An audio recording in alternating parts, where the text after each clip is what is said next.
Welcome to Inside the Set with Set Decor. Inside the Set is a series that focuses on the design and decor of stories that excite us and ignite our imaginations, where we get to discuss the collaborations between production designers and set decorators, and hear firsthand accounts of how those works of art came to be, from their inception to ideas on a page through completion, where we sit in the dark and experience them collectively. Welcome to Inside the Set with Set Decor. I'm Rosemary Brandenburg SDSA, and joining me today are set decorator Karen O'Hara SDSA and production designer Rick Carter to discuss their creative collaboration on the coming-of-age drama, The Fabelmans. Karen and Rick, welcome. Thank you. Thank you. Karen, you've never worked with Spielberg before, but you and Rick have worked together on several films, including Polar Express, Castaway, What Lies Beneath. And during your storied career, you're known for beautiful character and period work, including Ma Rainey's Black Bottom, Alice in Wonderland, for which you won an Academy Award with production designer Rob Stromberg. How did you come to work on this particular project with Rick and Steven? Well, Rick asked me to do the film, and I was thrilled to be able to be invited. And I had not worked with Steven before, but Rick introduced me, and everybody there seemed to welcome me as they trust Rick. They trusted me with a very personal story, and they were very open. It was a good collaboration. And Rick, just as co-writer Tony Kushner knows director Steven Spielberg so well, drawing out these family stories, you, I think, have worked with him even longer, since the early 90s, on at least 11 films over 3 decades. These include other period films like Lincoln, for which you won an Academy Award for production design with set decorator Jim Erickson, Warhorse with set decorator Lee Sandales, for which you guys got an Oscar nomination, Munich with British set decorator John Bush, and Amistad, which you and I did together. This one's different, though. What's different about this one, working with Steven on such a personal story? Well, because it was so personal, the research that was needed actually was about talking with him and just getting to an understanding of not only what his childhood had been like, but also where he wanted to take it, because it's a fable version. It's not actually a just literal recreation of his childhood. And so the first 3 months that I got to just go back and forth in a very informal way, talking with him, it set a tone that I think allowed Karen and I, even later, when she came into it, to have really just conversations. It's very different than a type of movie where you almost feel sometimes like you're in an approval process. I don't think we felt that way. At least I didn't. I felt like we were bringing things into his world that were reminiscent of what he'd grown up with. And then we could talk about them a little bit, and that would lead to new ideas. And that was very organic. And even though it was on Zoom, I think we felt pretty comfortable just to be talking about, well, an era that actually Karen and I are old enough to be able to know a little bit. Not quite as old as Steven, but it wasn't a fantasy for us. Let's put it that way. Yeah, I think it's part of our heart and soul. So that portion of it we knew. And then Steven's input and that of his sisters was really helpful for all these little details of their life.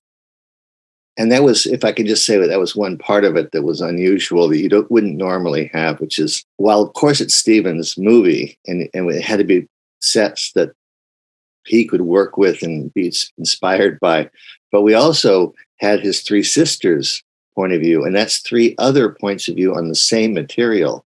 So they were invited into the process, and Karen was just amazing at being able to take on all the ideas that they had and reminiscences and actually make it a warm experience for all of them. And then to top it off, Steven wanted us to show his sisters the set before he saw it. So it was kind of an interesting family, going right into the heart soul of where they were remembering from. Well, that sounds like a challenge working with that, because of course everybody's memories are different, right? And so you had Stephen's view, you had the sisters' different views, and then you have, of course, the selection that Stephen and you are making from the reality to the film design. So tell us a little bit about that, Karen. What was it like to field all these different memories and influences? Well, I think it was probably really fun for them as much as for me. I saw that they were all emailing and texting, and like you said, everybody's memories are so different even within a family. So there were things that one sister would remember and another wouldn't, and they would just kind of build on it, And Stephen was, a presence in their family, and they all had funny little stories about some of the crazy things that he did, and all these little details that one would remember and then the other one would get excited about. I think it was fun for all of us. It sounds like a kind of a lot of fielding of a lot of energies as well. If you think about set decoration in the big sense, I've always felt, and Rosemary, we've experienced this, but that the set decorators really have to be the ones to establish the characters in the movie. I mean, and that's a big part of any movie that you see, all those details, and that's partially, of course, for the audience and for the director and the actors, but those character moments when you have a movie like this that has so much of it personal, and all the subtext of a movie normally, like this person's relationship with this person, but really there's a big, cataclysmic bomb about to go off. In this case, all that was up at the surface. So what could have been the pressures on Karen, to get it right, turned into, I think, actually a joyful ride, especially for Stephen, and being able to bring his sisters into it. So it didn't feel like such a formal process and or did you get this brand of thing right or this? It was much more finding our way through, and there was some psychology going on that we were aware. It wasn't in a weird thing. It was just how to get the things of your life that are just there, but how they're put together and what they are and which things show up. And then if Karen had found it, they were just so delighted that they could go, oh my goodness, you found that, or this, oh, this makes me think of this, because a lot of associations were going on throughout the process. And I grew up in a big family, so I'm accustomed to multiple personalities and navigating. And I think that for me, it's part of, I love this collaborative world of art that we're in. So it was really touching to see the little kinds of details that they remembered and then putting them together, since it was a fable and it had lots of elements of their life, but it wasn't an exact replica any one of the homes. It was a pleasure, really, and it was very touching to see when they came to visit and the memories that those brought back, whether good or not so good. But it really was a special film in that way.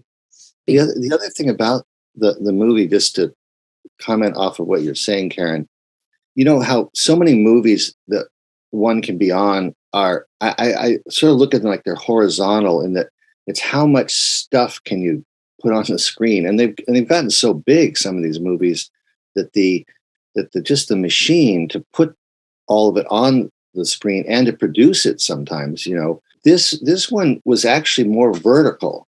So you had little ideas that Stephen would have about the floor plan or something that he remembered.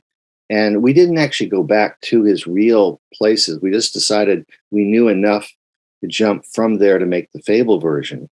But the verticality of it, I think, is, for me, it felt like an epic, because every room had to be a place that Sammy, who is little Steven Spielberg, would want to make a film. It was like an adventure lands within every house. But the set decoration really is at the forefront of this movie. I mean, I think as far as the impact of the visuals in the movie, it's very much about what Karen and everybody did to create details, but also put together in such a way that you felt like you understood the characters, and particularly Stephen's mother, who was Mitzi in the movie. I enjoyed that. And maybe it's just because I'm getting older. I liked going on the vertical rather than just the spread out big vista and spectacle. Because we even go into a movie that's within a movie. I mean, numerous movies within movies, and then even see things in the movies in frames that you can't unsee. And it's even done in such a way that I think that creates intimacy on a level that I've never worked on that type of movie before. Well, it's interesting what you say about the vertical metaphor, like a tree, right? And the branches with all the different homes that they move to. They really move a lot. And you had to completely realize all the different homes that they went to. Karen, you had really a charge of creating differences in geography from suburban New Jersey to Phoenix, a lot of different spaces that you guys go to. And you're working with one of my favorite location managers, Leanne Emmert, to find all these spots.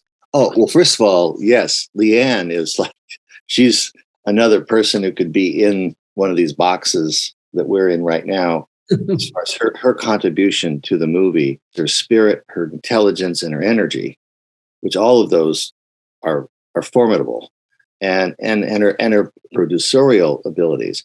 But then there was this way that she would just go the extra mile. When I just said I didn't go to Phoenix to see the house, she did, and she went all over the place. And all the locations, there were a lot of locations all around Los Angeles. And the idea there was, of course, it's less expensive, and the pandemic made it much better to do that. But the other part that we drew upon was, let's not make this movie, number one, for budget, but also in a way that that Steven Spielberg can go out and make a movie, and he can go anywhere and do anything. He's the studio, right? But instead, let's make it more like in the 70s of being in LA, and LA can be everything. And so you look all around LA, and if you can't find LA, you're either in the zone or you're not.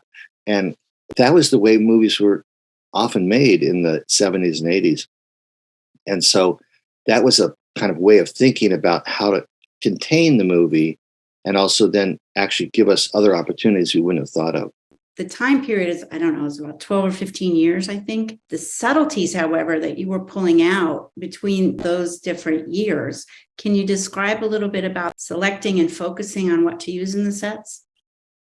This is going back to when Steven first started to make films. And as a filmmaker, you use the environments that you have to make the films you want. And there are places in Los Angeles that allow you to do that. Everything from the Western, kind of in the desert, to the European, Gunsmog up at Rocky Peak. So you can find those locations, here. And Leanne did a wonderful job of doing that. But also those are the kinds of things that a filmmaker, especially early, where you don't have the budget for everywhere. Those are the kinds of the creative decisions you make. So I think Los Angeles has always had a lot of those. We found the old camera store. They had a lot of things. And of course, we got the help from Pam and Jim at History for Hire. We were able to kind of recreate the camera store that we all remember, so whether you're in New Jersey or in Phoenix or then in Northern California or here, some of these iconic places are everywhere still. And with color and with Rick's team, we just tried to bring a little bit of those period elements to differentiate the time. And also, I think that Rick had thought that, when the family moves from New Jersey to Phoenix, you feel the family ties in New Jersey, which the home, I think, in my mind, and I think also just from the memories and the photos that the family had was tighter and smaller and very filled with the family and both of their parents. And then when they decided to move to Phoenix, they kind of embraced the future. So we really made a big change in color and everything. And then when they moved to Northern California, the colors were kind of dark, and the family was a bit of in a dark period. There's a kind of a progression in the movie that I really liked being a part of. And I think it's part of what structurally holds the movie together is really these three homes and then an epilogue.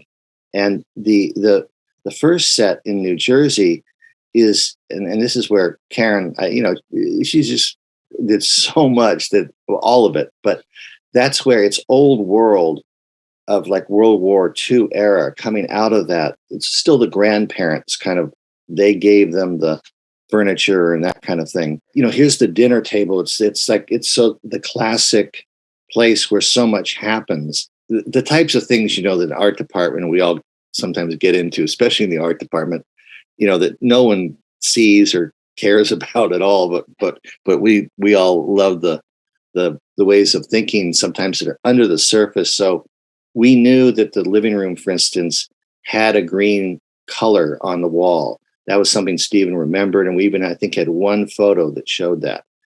And so then we contrasted that with a warmer color in the dining room and the kitchen, almost as though when you walk into the house, it's split with a staircase in the middle. But on one side is one sensibility, the green, and then the other is the warmer, almost heading towards red. That was the duality that was in the two parents, the artistic mother and the more scientific or strategic father. Now, nobody watching a movie who doesn't know that is going to get like all excited about that idea. But I'm just saying it because it is one of the levels that we get to go to in this place that's somewhere between a recreation and then a fantasy. And then also just cluttering all the spaces with children's work or just like where they would be setting up, for kids to play. So throughout the movie, I think there was just a kind of a movement from that type of life in the beginning. Then when they get to the desert, it all opens up and Steven or Sammy becomes the filmmaker in the beginning that he started to flourish as later. But we then went with the desert tones and then the more mid-century modern architecture, that some of that Steven had in his house, but we pushed it, and Karen, just found amazing versions, I thought, of how it could look stylish but still feel normal. And then by the time we got to Northern California, that's a made up place that they never really had a house quite like that. So we picked a craftsman house style and just made it sort of moodier and never really moved into, as a way to express that progression. There was a lot of depth in the specificness of the Jewish American experience in the 50s and 60s, Jewish culture, how isolated at times they felt because they, had sort of their family, but in their first neighborhood, for example, there's a line about how ours is the only house without Christmas lights and the sort of isolation of that. And as the film continues, the anti-Semitism that they experience, that our hero experiences in school and the kids experience with the sort of Protestant, mostly Protestant, I would assume, or Catholic cultures. How did you deal with learning about that? Just like you research when you're doing a different period show or something, talking to other people, talking to Steven and his family about what was important, for them on Shabbos, or what was the meals that his mother made. So we just tried to incorporate all of those in all the little details. Andy Siegel, the prop master, was very good with all of that and paid a lot of attention to it. And he had lots of associations from his own upbringing to what he was doing. So it was, I think, an easy dialogue on that level. And also just on the prop level, just having can you imagine if your job was this would be like, okay, I'd like you to do this job for Steven Spielberg, and you better get the cameras right and the editing machines right and every little nuance and how they function. You got to show the actor how to do it, and then we're going to show that on camera.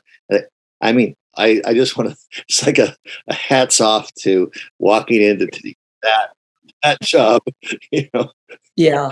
Stephen likes to do everything practical too. So there was excruciating detail on the exact machines and splicing and holding things up. And he always wanted the scene, yes, he wanted the film, not just any film. He wanted that footage that we had shot.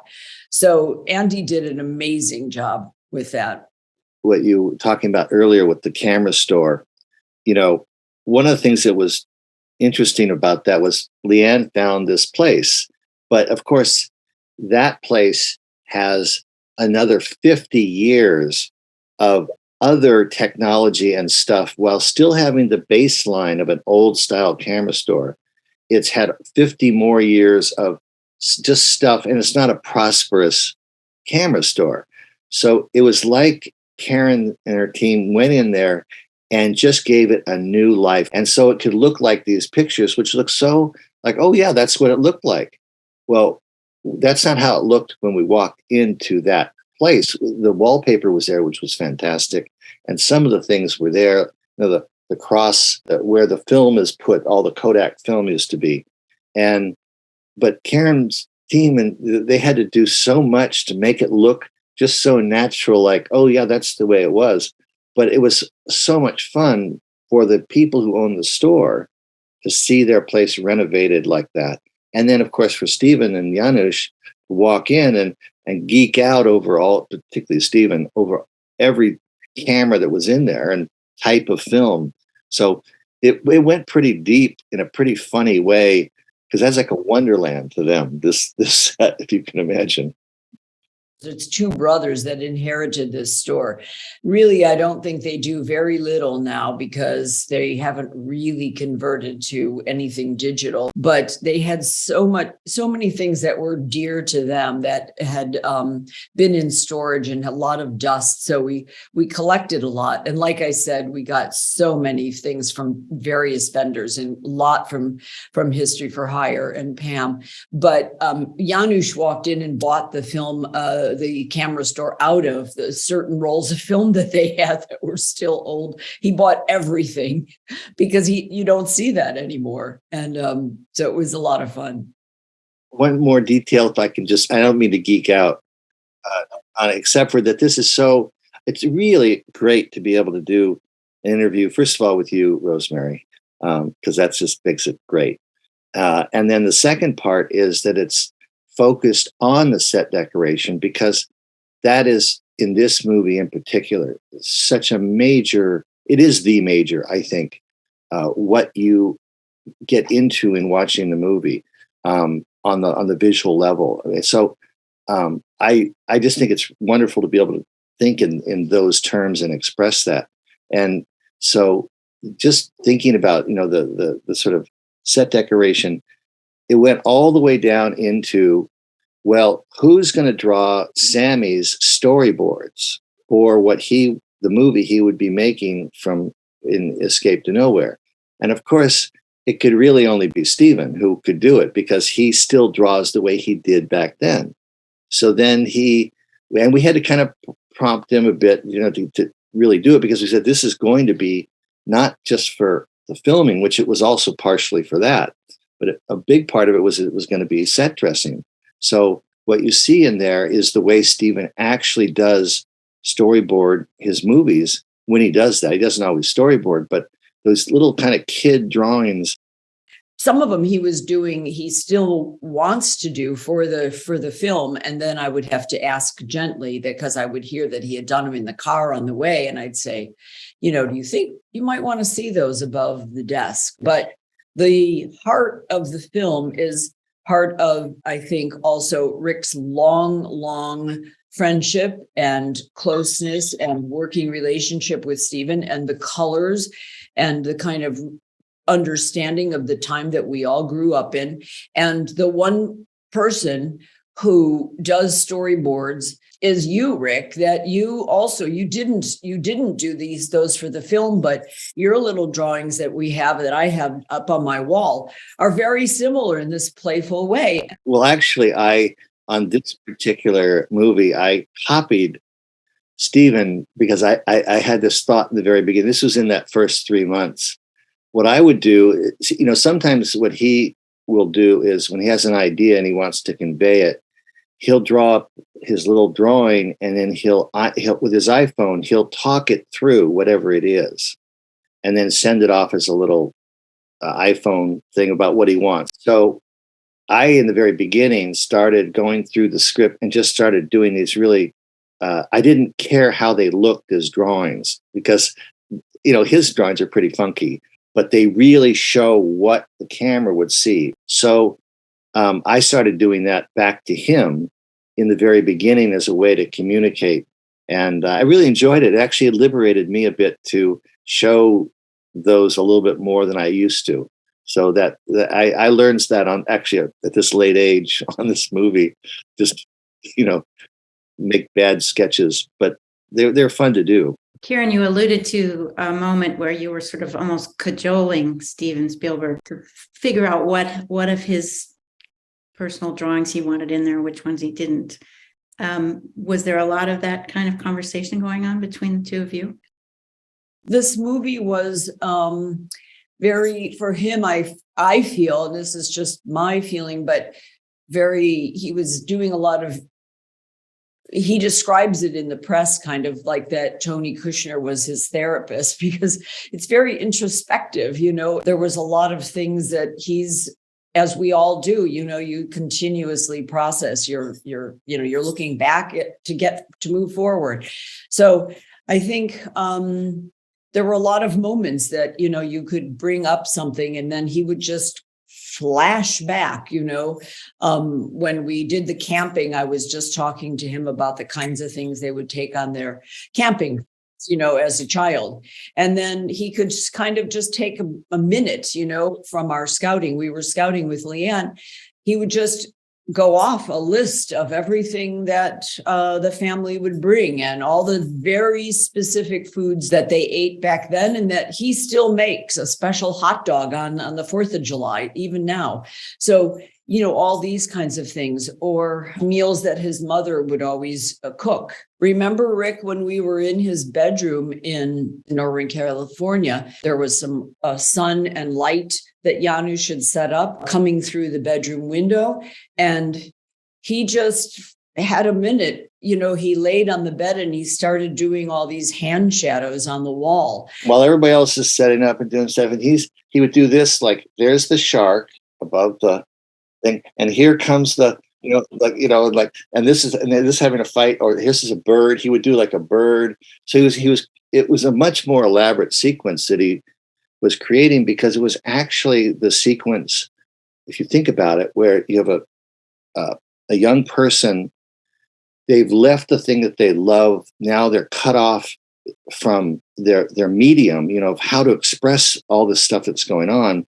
And he's just beginning to rediscover it at its primal level, which is the light coming through, the rain, the sort of coming down on the screen, the emotion, and then finding a shadow play that's representative of his emotions and what he's actually, and how he's translating that.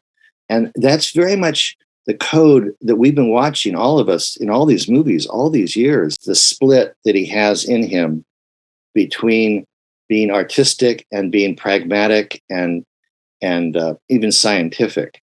And anybody, that's worked with him for a while knows this, because he will, like, to a producer, he will say, here's all the great new ideas I want to put into the movie. And we also have to reduce the budget by 20%. And everybody who's like in that, that movie production mode, you go, well, doesn't he know how movies are made? Meaning, you want this, that costs money. And those two sides don't really entirely talk to each other.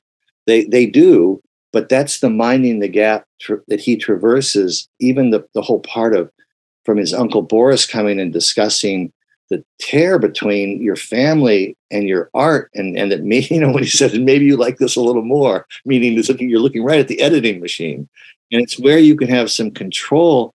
And all of us know that. I mean, especially those of us who've been in this for a while, that you just don't make it through this without having some real moments of, is it this or is it that? What do I want to do? What do I love the most? And I love that was in the forefront, but that duality is a big part of who we've all seen Steven Spielberg play out. Like Close Encounters, which is a movie he wrote, you see the father, Richard Dreyfuss's character, torn between being attracted to the aliens, this other world, and his family, and it's driving him nuts. And then you see, in AI even, where you see he's a robot, but he wants to be a real boy, and he's not comfortable being just the robot, and he can't be entirely a real boy. So he's traversing that psychological space the whole way. I really enjoyed seeing him deal with these things. He used to say that he never liked to look down, like in a sense, look back too much, because it would hang him up, and he wanted to be able to project forward. And this pandemic time of being more isolated, I think it really brought him into that place of maybe there is an end game. And what if you are facing anything like that, what would you want to do before you can't do it anymore? And if he had an opportunity, as he did in this case, to tell this story that's been there for so long.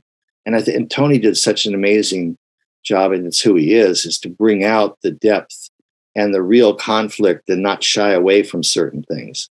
So the combination of that, I think, was great therapy for Steven, but I think it also illuminates things that I certainly could relate to as somebody who's traversed a period of time in my life trying to balance, well, what we all do, go off on location and have a family and relationships, because you don't want just a bunch of discs at the end, that all the DVDs that you work on, there's my life, and then nobody even, 10 years from now, even have a DVD player.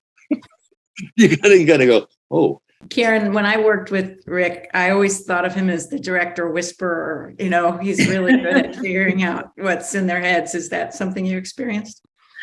Oh, yeah, absolutely. Rick has a way of knowing who they are and being able to express that, in even the deepest kind of terms. It makes the job of being a set decorator a lot easier, because you have an insight before you even meet with the director. You already have some insight that Rick's brought, for sure. I didn't feel like right after the very beginning that I had to be the filter point of view, between Steven and Karen. There was a real dialogue that they were able to have. And then also Karen on the set, because it was a pandemic era set. So not everybody was going on the set all the time, but she was there for Steven when he needed something, that he hadn't thought of, or whatever it was, or I think just as somebody, again, who's kind of brought into a level of it's not so much about trust. It's just about having a feeling that person that you're working with, they're actually there to work with you as an artist. And I certainly have felt that way really with every set decorator, but on this movie and the ones we've done, Rosemary, where it's a language that I think is so integral to what the best directors are actually creating on a set, which is the intimacy of the moments that are authentic.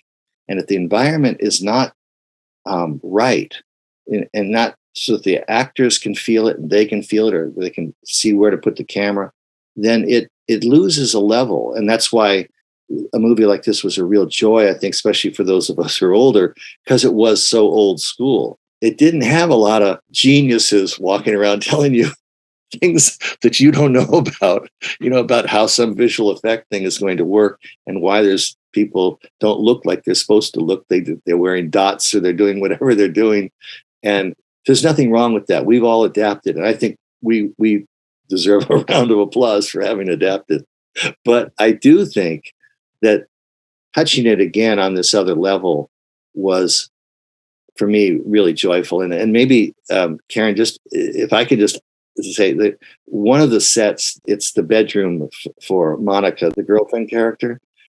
That's actually a scene where it's the set and the set dressing that is telling you everything, and it gets a verbal audio response, and it was delightful. It was really, and the only thing I would say is Steven wanted to have the Christ images with all the male teen idols of the day, and then somebody he knew that he was with had a crucifix that had a heart around it. Those were his two little directions but that's it.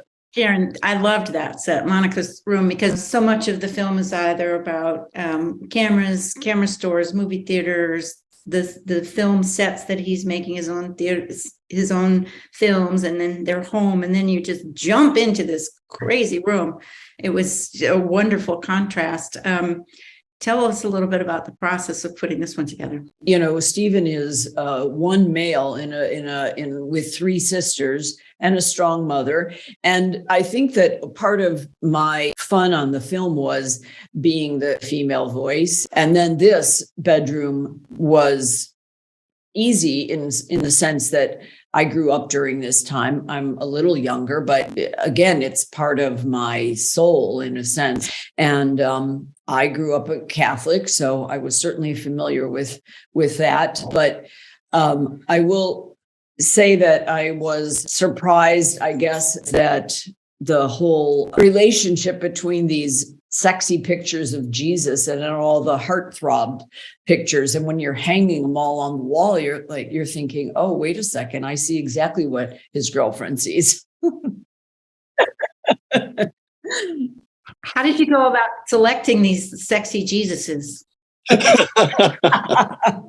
Of course, we can't do any of this without a tremendously creative group of artists around us. And Wendy Weaver was Wendy's set, and she loved this. We had a great fun kind of just creating the girls' bedroom, and oh no, this set, yeah, this is another set that would be great to hear the process. This set was just so much fun for me. And Steven didn't remember too much of what this room looked like, because he said he was so nervous when he suddenly realized whose office he was in that he just blanked out, and all he did was just focus on the man, and what he was saying. And he had a very hard time even bringing that memory up, and so we relied more on research and the way that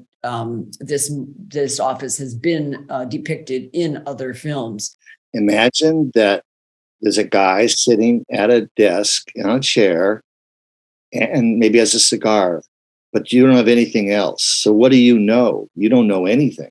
But in this set, you know everything because of the set dressing. Because in the ante room, the first room, it's all about learning from the set who he is in relationship to what you've already been told. Even if you don't know who John Ford is, you might begin, because of a shot that shows all the movies, whether you knew those movies or not, but it might register at least that the man who shot Liberty Valance, which was the sort of inspiration for the Gunsmoke movie, that was this director. So it means something specific to the character you've seen in the movie up to that point.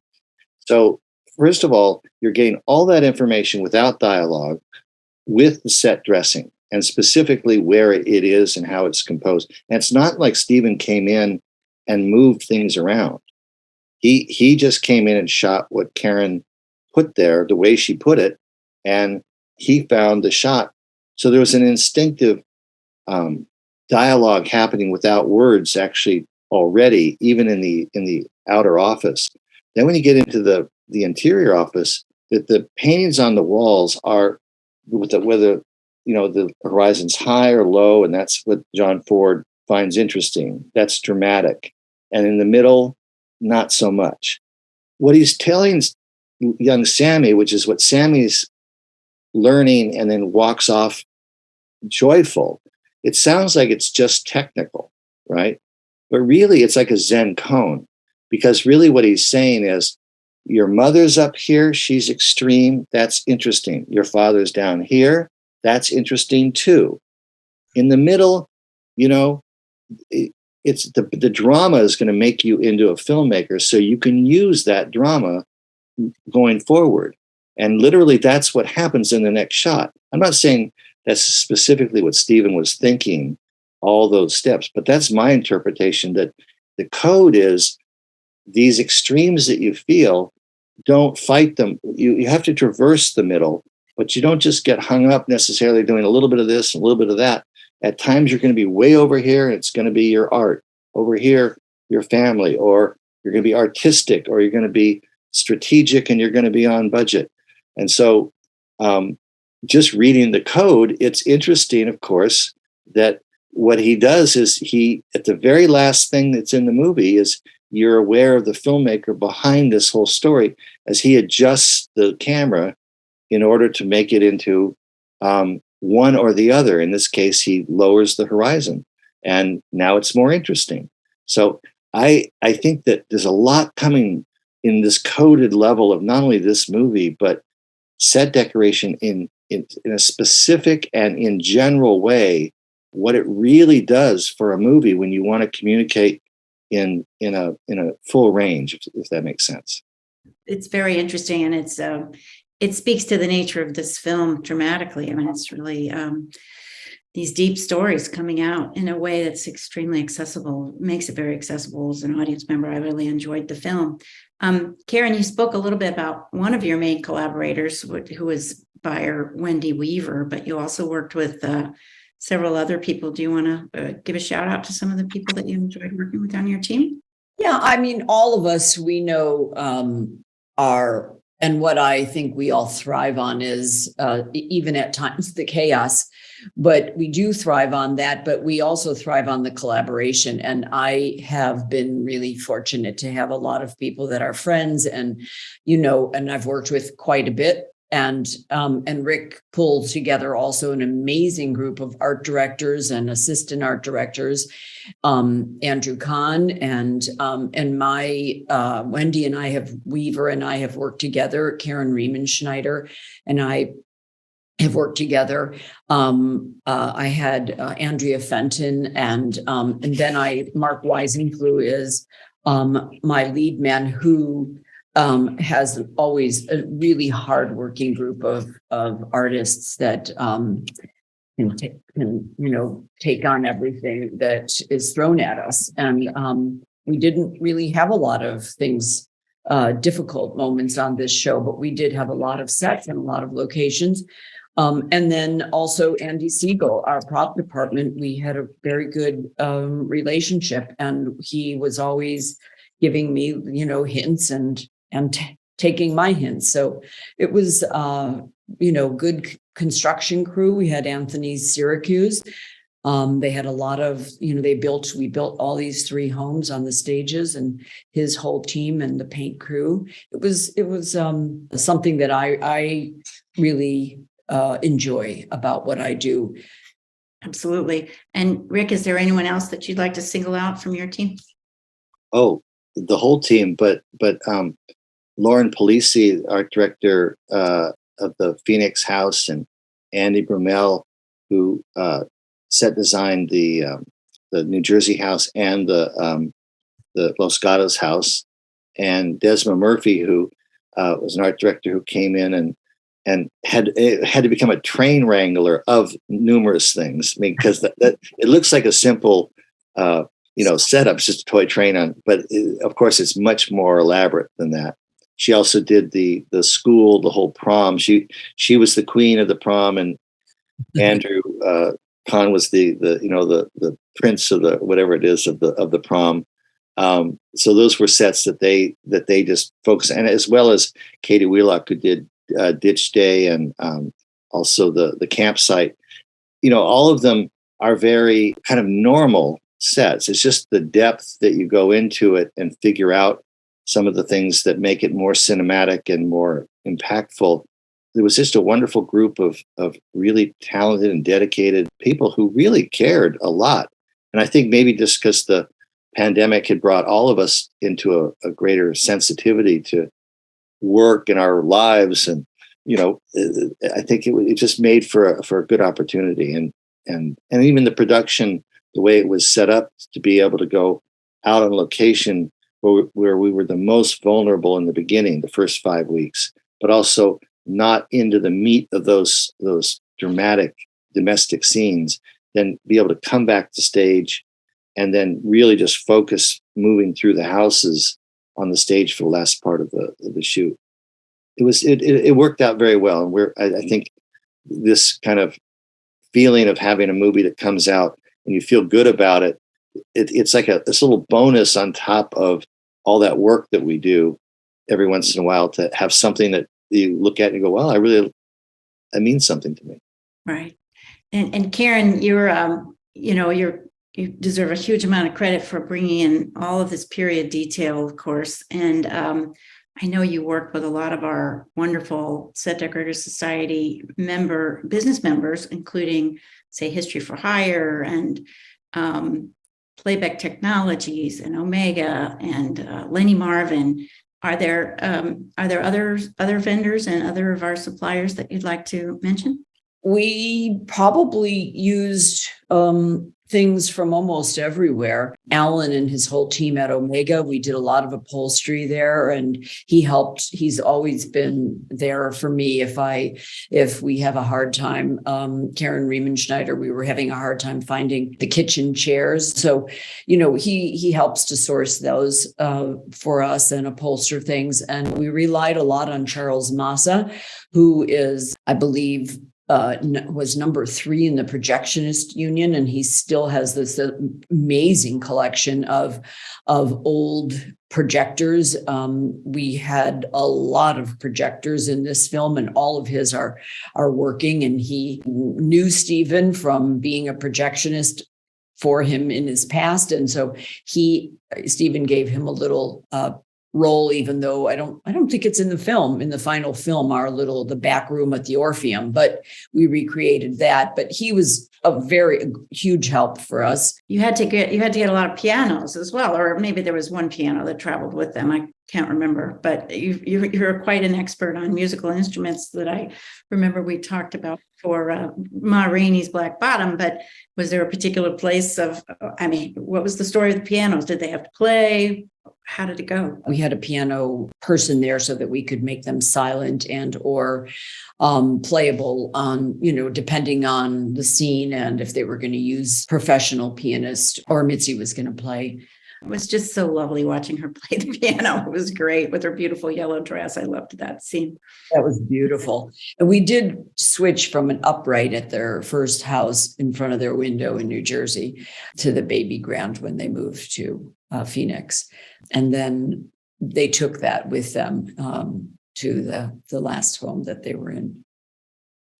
Well, I have really enjoyed talking with you guys. This has been a lovely conversation. And it's, there's not two people I can think of that are the more correct people to select for this project in terms of bringing your hearts to this, and obviously your own experience, and being, again, the director whisperers, and being able to realize this this project of memory, and then the selection of those memories. So thank you so much for joining us, Karen O'Hara and Rick Carter. It's a beautiful film, and congratulations. Thank you, Rosemary. Thank you, Rosemary. Thanks for joining us for this episode of Inside the Set with Set Decor. Don't forget to subscribe to our YouTube channel and visit our website, setdecor.com.